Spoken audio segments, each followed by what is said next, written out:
What's up guys, it's me Jeremy. We've definitely made a couple of videos talking about cancelled skins before in the past, and we usually kind of find out about them well after Riot decides to cancel them, years later, and they let us know that they were toying with the concepts. Now Riot also has a pretty strict policy with not talking about skins, champions, or really just changes in general to the game unless there's like a really good chance they're actually going to make it to the live servers, since they don't want to end up teasing something that players get really excited about and then they decide not to release it. That being said though, skins do occasionally get leaked or teased accidentally and then go on to actually be cancelled later on. So today we're focusing on those occasions where a little bit of disappointment is honestly kind of unavoidable because the player base became well aware of the skins through leaks.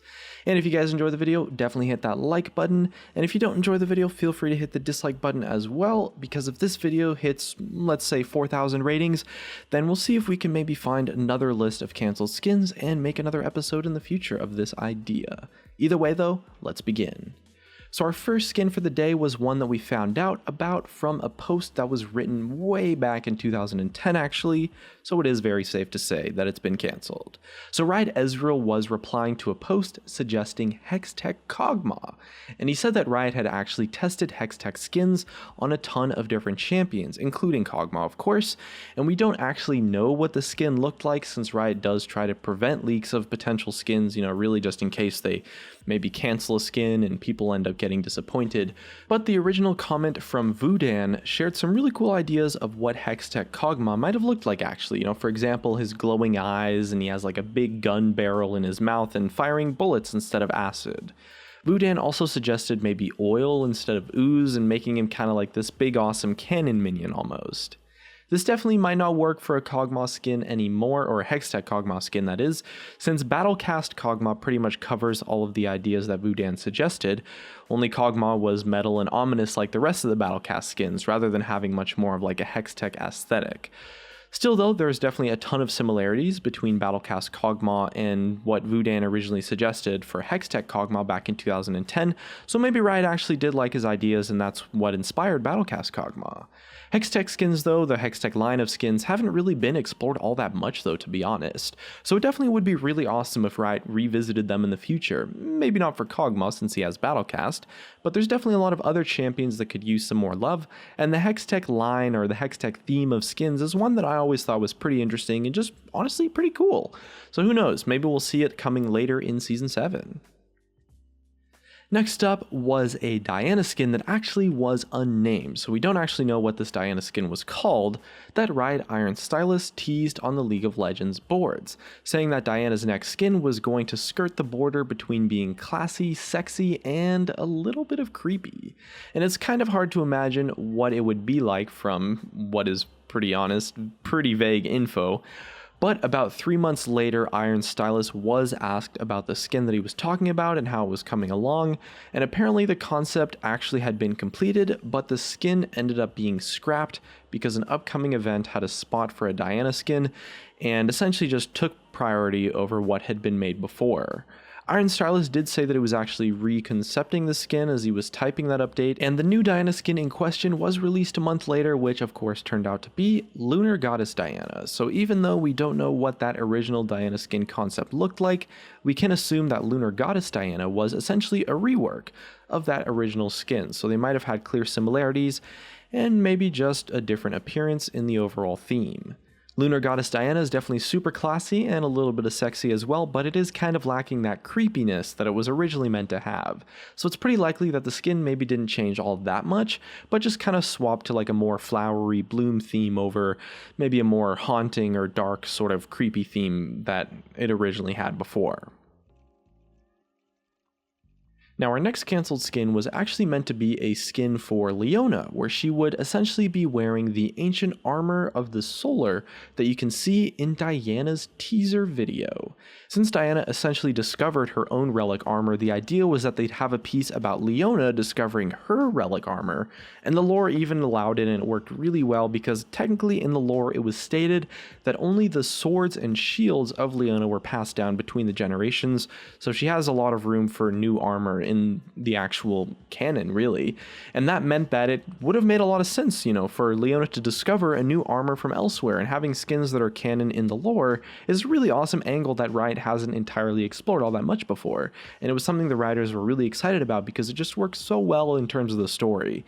And once the skin was in the game, or once they had a play-tested version of it, it apparently just looked more like a cross between her base skin and the Iron Solari skin. So overall, the theme was actually just a little bit too weak and just wouldn't really carry a skin itself and make it worth producing.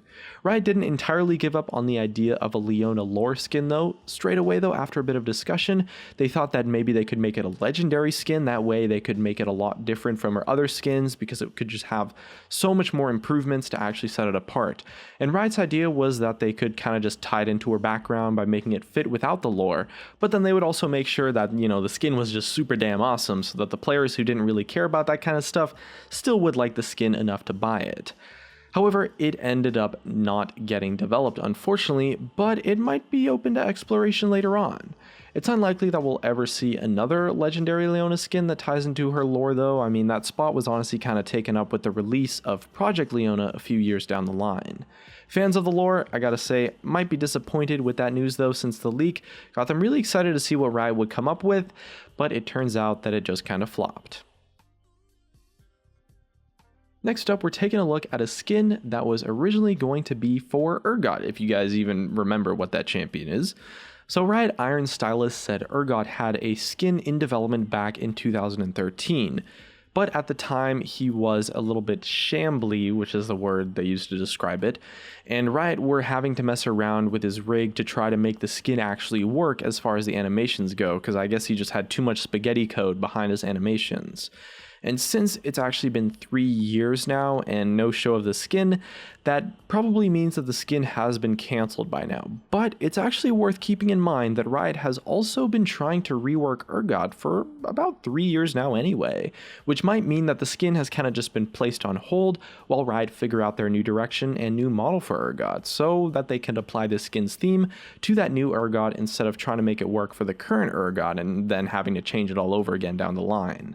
We can't entirely speculate about what the skin might have looked like since we don't even have a name attached to it honestly, but if it's just building off the idea that he's like some kind of a zombie machine hybrid rather than being like this creepy crab dude, then it could definitely be made to fit into a new style of model after his rework releases. That being said though, Riot does like to go really huge with new skins for rework champions, stuff like Mecha Zero Scion for example. So unless it's just like a super awesome concept, it might actually just stay cancelled and then get replaced with something new instead. But who knows, I would definitely keep an eye out for a new skin for Urgot that comes out with his upcoming rework in Season 7. So for our next skin, it's got a little bit of a story behind it. So Reddit user Veyron actually started to make a big name for himself kind of, sharing info about leaked skins. And one of the skins that got leaked was called Dark Harvester Victor. A similar leak was teased to a lot of skins that actually did end up getting released. So it's pretty fair to say that this guy's leaks are actually kind of legit. And I definitely believe that Dark Harvester Victor was in development at one point, although of course it's never made it into the game. This was a while back when Victor wasn't nearly as popular as he has been in the couple of years actually, so he might have been cancelled due to just being maybe too weak of a concept for an already unpopular champion, but for whatever reason it ended up scrapped and just never really showed up in the store. It's possible that parts of the Dark Harvester Victor skin were maybe absorbed into Creator Victor, but in all honesty, Riot have never really confirmed anything about it, and we can only kind of just speculate that they would maybe be similar, kind of like with Lunar Goddess Diana, since it's not even certain that Creator Victor took the spot of the Dark Harvester skin. The name definitely implies something on the creepier side though, so it could have really gone either way honestly. It's kind of hard to imagine how Harvester as a concept would tie into sort of like a ranged mage sort of theme, since harvesting is usually associated with like scythes and grim reapers and stuff, and it's not like Victor really spends a lot of his time slicing people up. Who knows though? It's definitely a skin that got cancelled though. Now our next cancelled skin finally has some assets attached to it. So this skin was Underworld Ashe, and it was speculated for the harrowing 2013 release, although it was later cancelled. Fortunately, unlike the other leaked and cancelled skins from today, we actually have a preview of the model that the skin was likely going to use. So, okay, it's actually pretty difficult to tell what the skin might have looked like just from the grayscale model, but it might have had, like that same ghostly green glow to it that made Underworld Twisted Fate so popular. And that green effect, that green sort of like glow kind of creepiness, might actually have really suited Ashe, to be honest. The model also has a comparable shoulder pad, kind of like the shoulder pads that Underworld Twisted Fate had. So there probably would have been, quite a few similarities between the Twisted Fate skin and the Ashe skin, just like you'd expect. Either way, it definitely didn't show up in the Harrowing, so the skin is pretty much dead at this point, which was kind of a shame at the time, honestly, because all of the Ashe's skins were pretty safe in general, never really pushed like a crazy new theme all that much at the time. Nowadays, though, she does have both Marauder and Project Ashe, and that definitely changes their theme pretty drastically, which is something that a lot of people look for in skins that they try to buy, but it is definitely kind of a bummer that Underworld Ashe never made it into the game. Either way, though, that's just about going to wrap up our list for today. Hopefully you guys enjoyed a look into some of the canceled skins that we found out about through some leaks and teasers and hints in there. It's kind of unfortunate that we don't really have art to back up these skins, but they are really cool themes overall, and although Riot does occasionally rework older concepts, unless it's done pretty quickly like with the Diana skin, it does usually seem more likely than not that they'd rather just explore a completely different skin that might work better. Either way, though, I definitely want to hear what you guys thought about these skins in general, so definitely let us know in the comments section below which skins you might have liked to seen be released to the game. Either way, though, it looks like that's going to be it for me. If you guys enjoyed the video, drop a like on that button, subscribe if you want. Thanks for watching, and I'll see you guys next time.